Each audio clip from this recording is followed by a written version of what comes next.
This is a video about driving the Ioniq 9. This is the 2026. Just got a 3-year lease on it. And I had recorded the audio as I was walking around this car, and it didn't seem as bad, but apparently someone down the street had a leaf blower going, and the audio was horrible, so I have to drop this in after the fact. But we're going to drive from Orlando, Florida to Chicago, Illinois, and I'm going to make stops and show you how long it takes to charge and how fast it charges and commentary and pluses and minuses. The important thing to keep in mind, this is not a race. I'm not trying to make the absolute quickest time. It's just me and my wife hopping in the car and driving. We're going to start by leaving the Orlando area and going up through some state roads and then over to I-75 and up to the Georgia state line, Georgia-Florida state line. We'll stop in Valdosta. I know we're going to stop there because that's our regular stopping point for our other electric cars. I've already made videos on this exact same trip with the Ioniq 6 and the Ioniq 5, so you can check out my channel and see how these different cars perform. This has a much bigger battery, but it's much less efficient. So I think we're going to make the same kinds of stops, but they'll just probably be a couple of minutes longer. All right, we're inside the car. All I did was move it from the garage, and now it shows 99%, but I guess we're going to call that full anyway. Just reset the numbers. Estimated range, 603 miles on the car. Estimated range, 420 miles. We've been driving in town. We're not going to get that. Our first stop is about 205 miles away.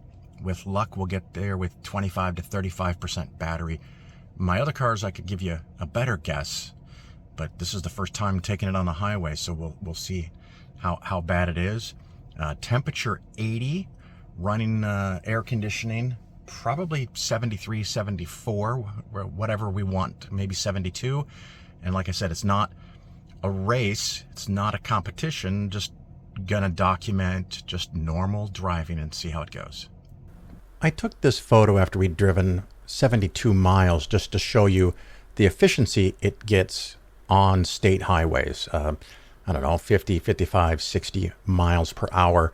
Averaged a little bit less than 60 miles per hour because we got stuck in traffic a few times. There were some stoplights, intersections, and things like that. But at 3.2 miles per kilowatt hour, it's not the most efficient vehicle.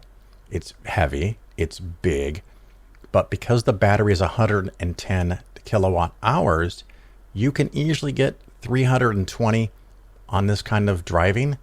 And in stop and go traffic, 30, 35, 40 miles per hour, more than 400 miles of range. So in town driving, taking kids, taking pets, hauling some light stuff, whatever you've got to do, you have got plenty of range in town.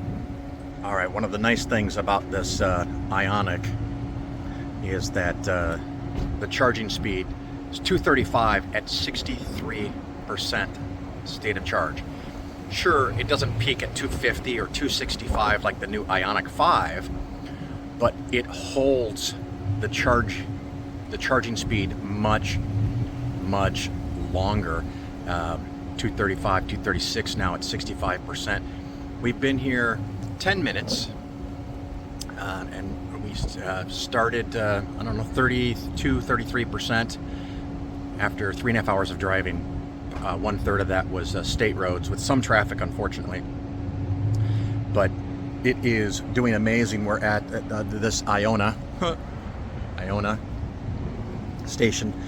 The plug-in charge did not work, so I've got to go and check to make sure I've got something set up correctly. And now I heard it, the fan, the cooling just stepped down, and the charging fell over 65%. Now to only 214. My guesstimate is to get to the south side of Atlanta.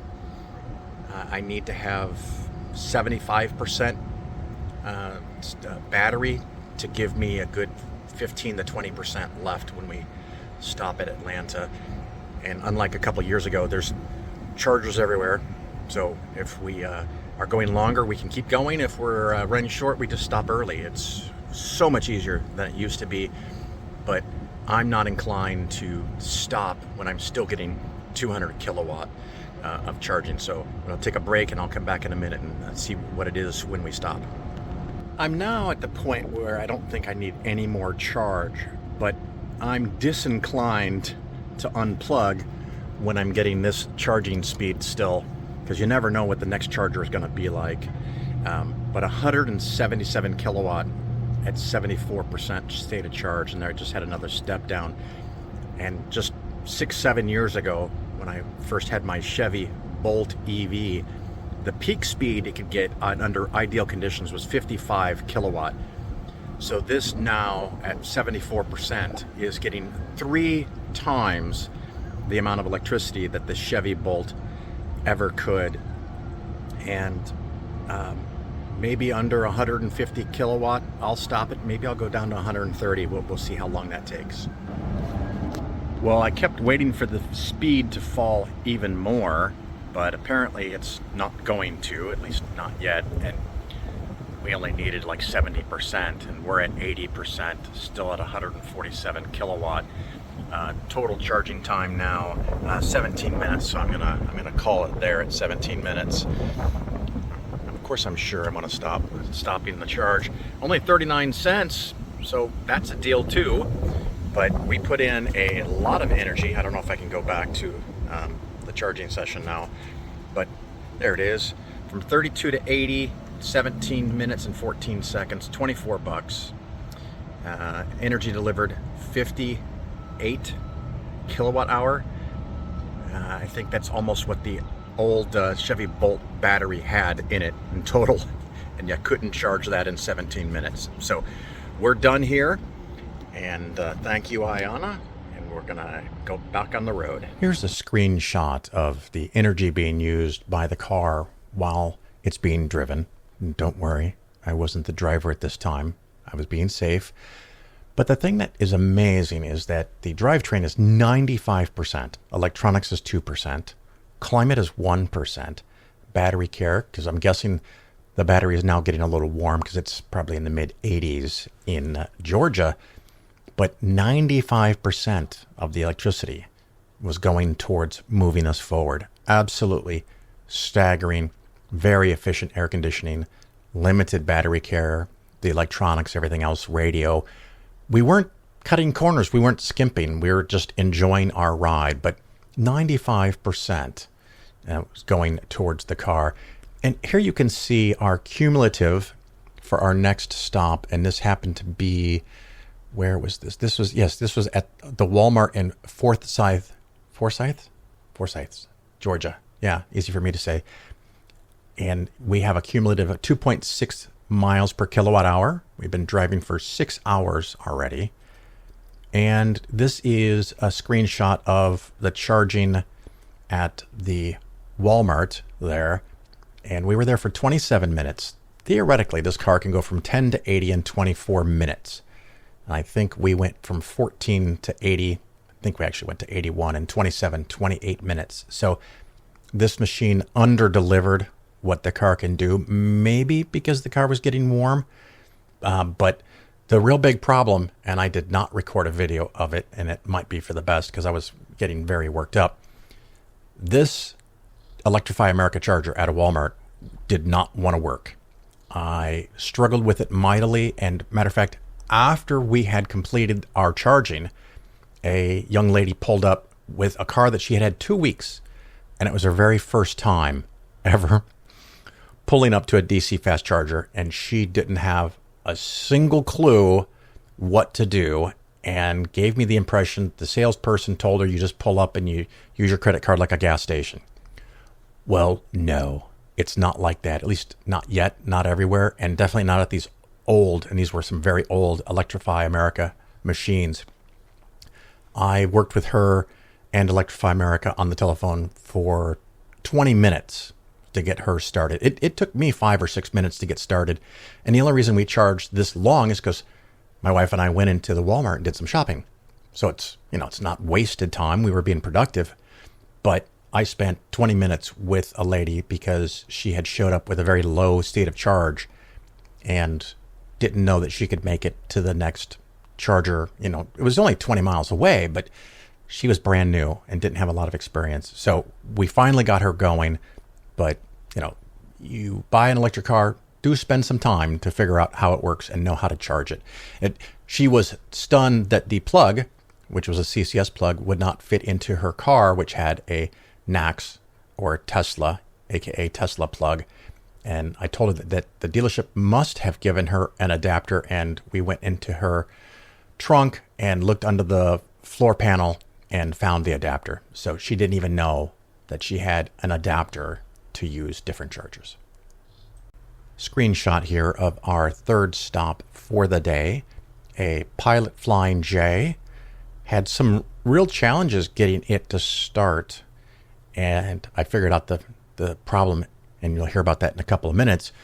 But we went from, let's see, from 38% to 86% in under 20 minutes. And again, we didn't need to be here this long at all, but we were just enjoying the weather and nice, cool weather, and hung out here for a while, had a little bit to drink, had a salad, and then got back on the road. Now in Clarksburg, Tennessee, if I may, I hate driving on interstates in Tennessee. Everyone gets in the left lane and won't get over. They don't pass. It's just terrible. But Clarksburg, Tennessee, Clarksville, Tennessee, at a Walmart, which I didn't really want to stop at. Been having trouble with Electrify America on this trip, and same problem here. It wants you to plug in the car first, and apparently Hyundai hasn't yet properly communicated with the electric providers that it's set up for plug-in charge. So I'm gonna have to hopefully get that fixed in a couple of days. Yeah, it says plug in first, and you plug in first, and then it faults, and then it won't unfault, and so you have to wait.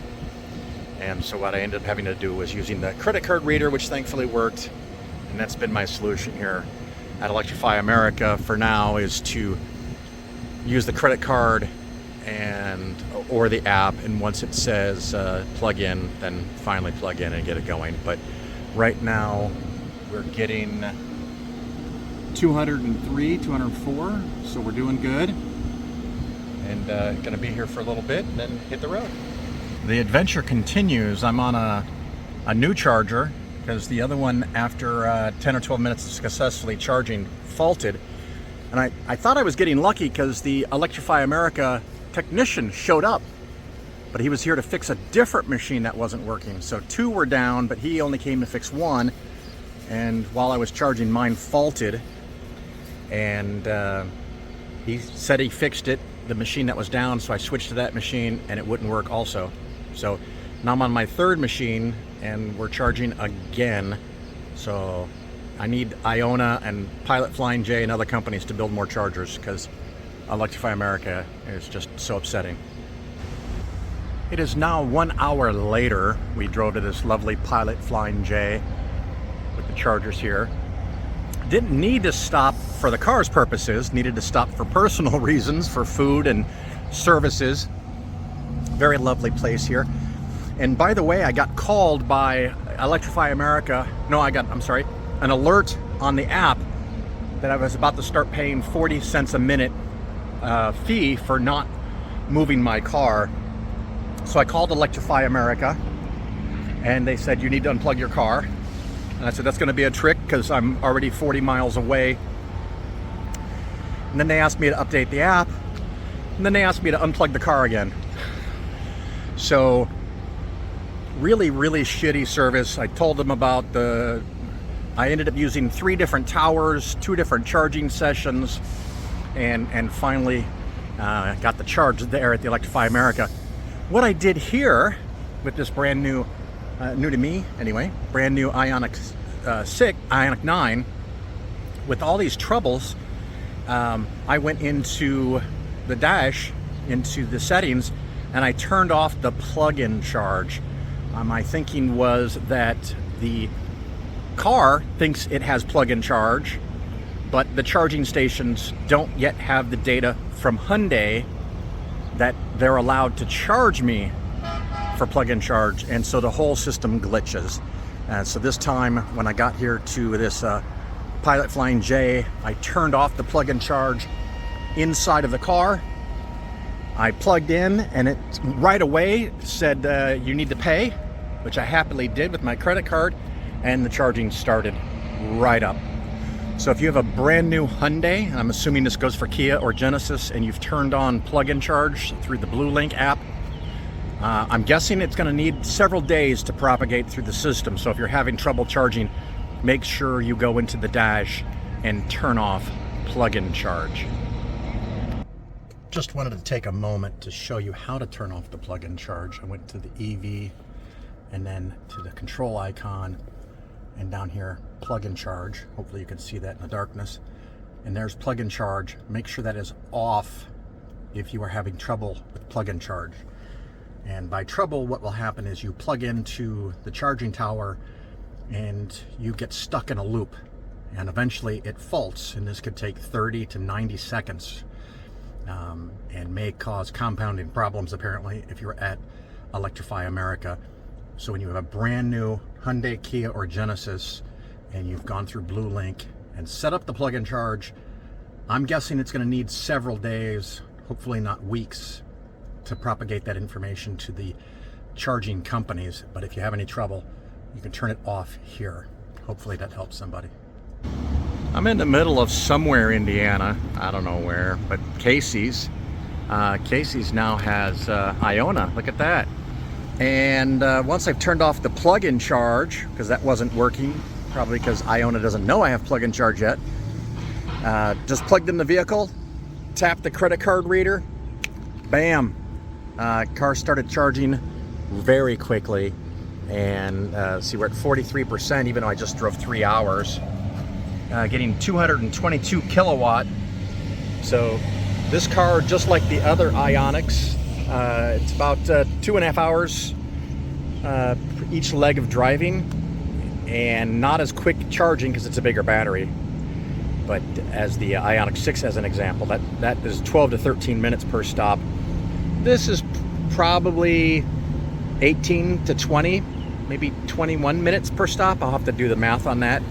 But everything is going well once I turn off the plug-in charge, and I'll have to try that in a week or two and see if that's all gotten through with the vendors. But gonna go use the services here at this wonderful Casey's, and only be here about 12, 14 minutes, I think. Let's talk charging curve. Now, a Tesla, except for the Tesla truck, can charge at 250, and that was like 8, 10 years, 12 years ago. This car can only go up to 235, 236, maybe 240, although I haven't seen that, but I think that's kind of the upper end.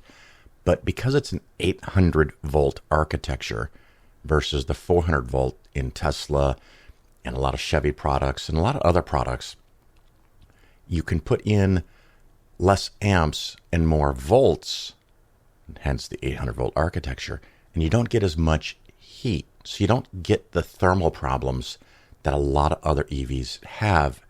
Here's a screenshot. At 57%, I'm still getting 231 kilowatt. Now let's compare that to a Tesla Model 3 long range, because it's got a pretty good sized battery, 85 kilowatt. At 57%, the Tesla Model 3 is charging at about 80 kilowatt.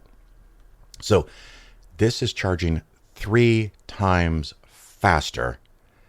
And Tesla drivers know, and a lot of other people know, with 400 kilowatt cars, you want to get down to 5 or 10% and then charge to 50 or 60% if you want to go really fast. You don't need to do that in this car. Our next photo is at 66% state of charge, still at 213 kilowatt. Just for reference, again, in the Tesla, you're talking about 70 to 75 kilowatt. And when we got into the 80s, it was over 145, 150. And again, a Tesla Model 3, a newer Tesla Model 3 long range, you're probably at 50 kilowatt and you've long since left. So the single biggest, the most impressive thing from this experience, from this drive, is for how long this car can hold the charge. So you may have a charging session that's a little bit longer, but you're charging much faster and you have really good range. So you have the flexibility to not have to charge or not have to drive the car down to 5 or 10% state of battery and have that range anxiety. You can leave a whole lot of range, 50, 70, 100 miles of range still left at highway speeds. And then you can pull in and charge. Then if you want to go a longer distance than some people can, you can do that. So I have some of the summary numbers here to show you with the final screenshot. Of course, we went a total of 1,121 miles. It was 19.6 hours of drive time and 119 minutes of charging.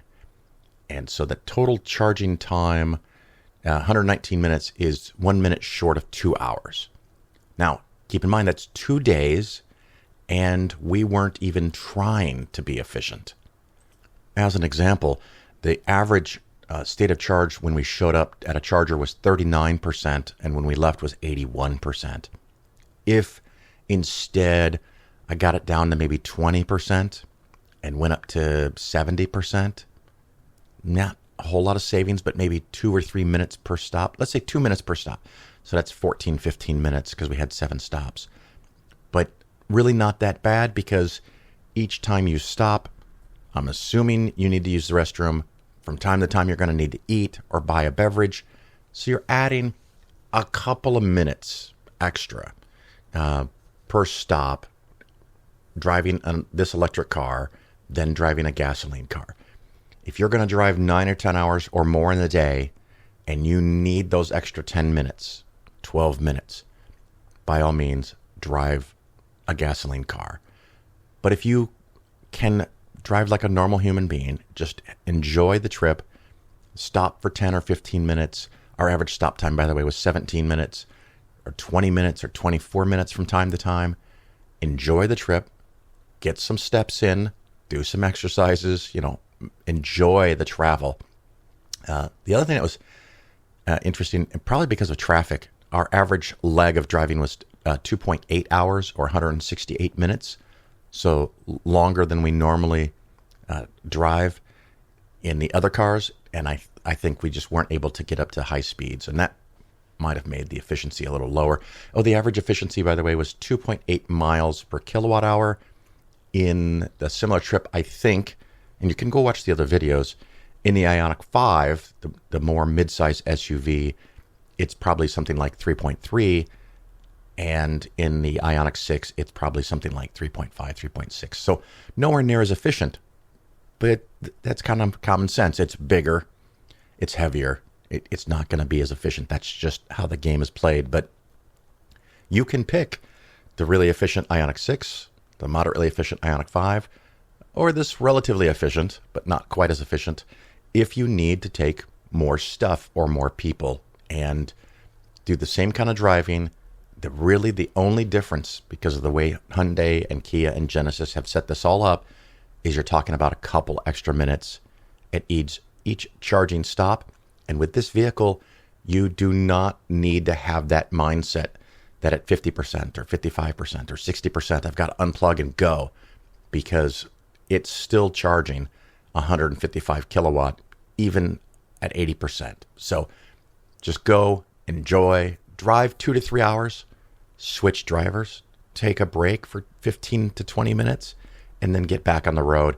Truly enjoyable drive. And if you have questions, put them down below, and I'll try to answer where I can.